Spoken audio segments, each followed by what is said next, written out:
Unfortunately, it is that time of year again. A big round of WWE releases, usually following WrestleMania. Happens every year. If you don't know, here is a list of all the ones at least that I'm aware of so far. I mean, yeah, it's always unfortunate to have to talk about anybody losing their jobs, but there are a few names on here that I wanted to just talk about quickly. I want to start off with one that I was probably the most surprised about, Kyrie Sane. She just feels like somebody who is just like a pretty staple name on the roster. She's been around for a while.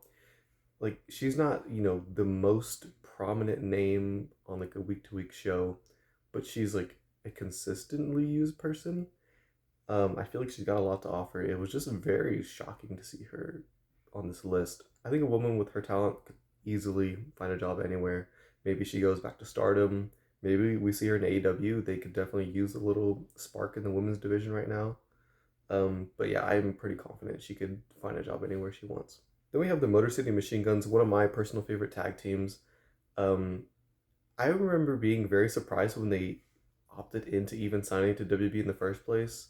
Um, it's unfortunate. I feel like they were used initially, and for the last year or two that they've been there, pretty much done nothing, which is insane to me when the tag division is so dead, and you have two legends like them, and you just not even use them to even try to revive it.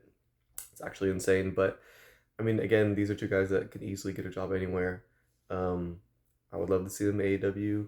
Maybe they go back to TNA. They're legends over there. Can probably easily slide them back in. Maybe they go over to New Japan. Who knows?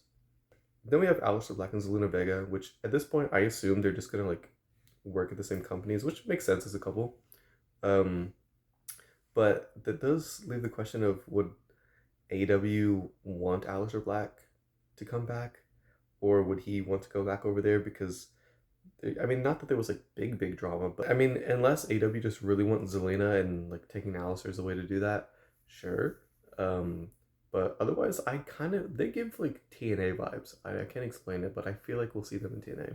The last one I want to talk about is Santos Escobar. Again, somebody who could probably get a job anywhere he wants.